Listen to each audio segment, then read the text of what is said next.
I feel stronger.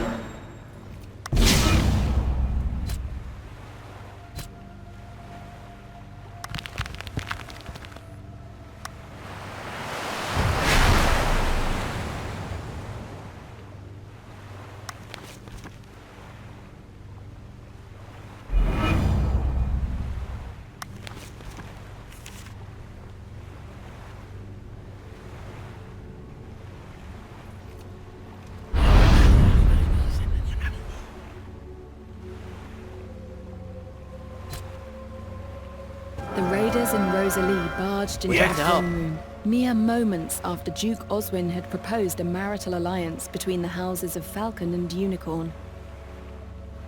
Before they could make another step towards the Empress, the Angel Adderer moved to block their path in a flutter of golden feathers.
Prepare to be judged!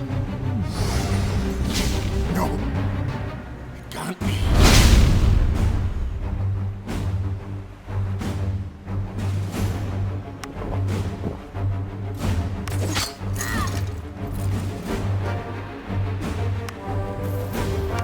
Falcon's light, let those who have fallen rise again!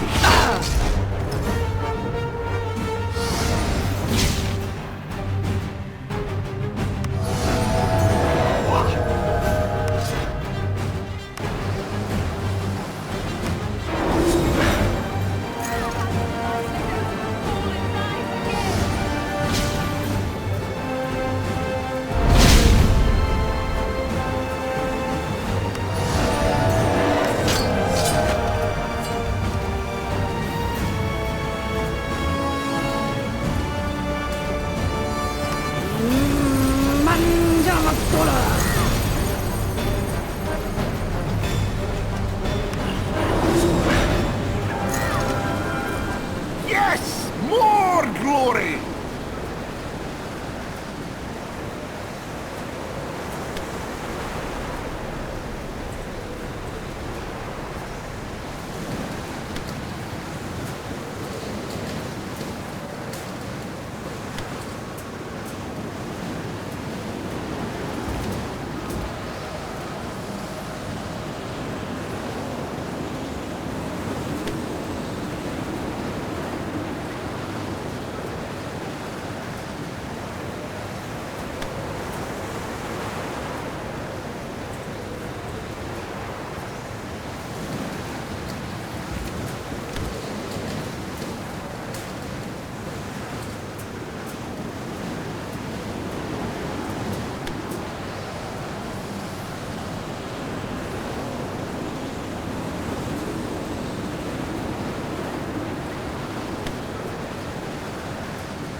True to their promise, the raiders brought Owen's ashes to Carthal's chapel of Elrath, so that he could finally rest in the city of his birth.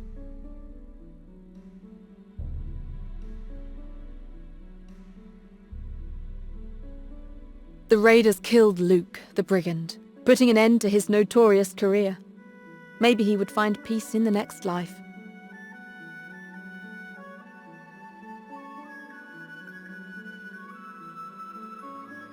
Ripley was a brute and a murderer. He deserved to die.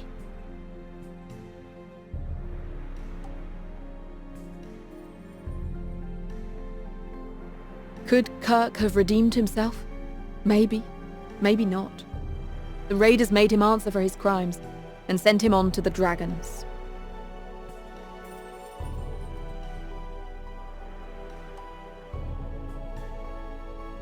The ancient Shantiris built their elemental forges to imbue their greatest warriors with the powers of the dragon gods. For the first time in centuries, in the heart of the Forge of Spring, the 6 dragons chose new champions.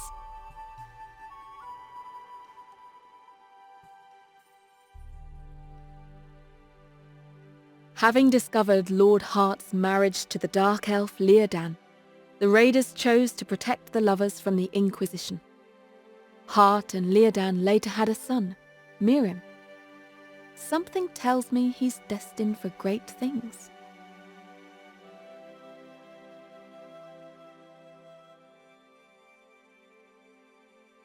His bestiary completed, the strange man known as Jasad Atqua left the peninsula. Nobody knows where he went, but the night of his disappearance, strange events were witnessed. Several villagers of Sorpigal claim they saw a bright egg-shaped object spring up from the depths of the sea and ascend into the starry sky.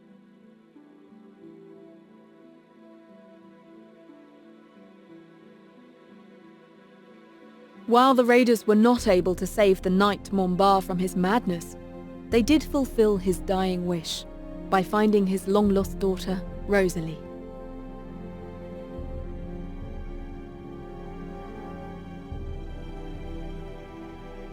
Finally freed from the dark curse, the dwarven city of Sudgerd would at long last be brought back to life.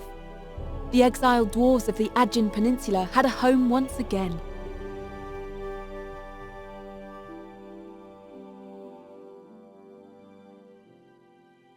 Stripped of his title, Oswin Unicorn was sent to Fort Legare. Such is a traitor's fate, a hard fall from the highest circles of power to the damp darkness of a cell. He would never see a unicorn sit on the imperial throne.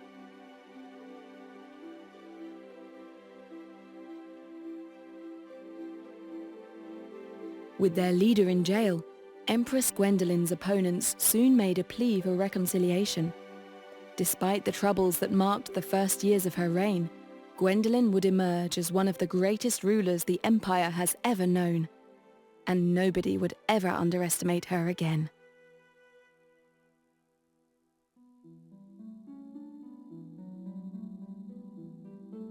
Oswin's successor, Duke Wilfred Unicorn, became known as a just and caring ruler, if a bit, let's say, eccentric.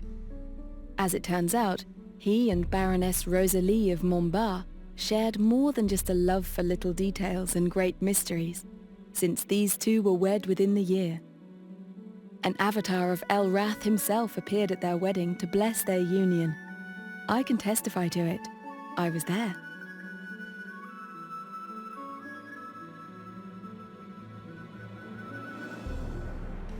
Marcus Wolfe saw himself as a tragic hero whose stories should be told in ballads.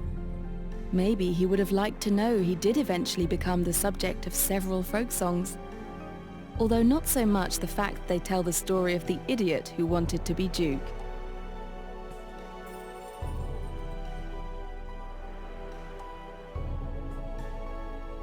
Having been made Knights of the Empire and Lords of Kilburn, the Raiders enjoyed their new lands and titles for a time. Yet, the call of adventure soon resonated once again in their hearts. But that's a story for another time.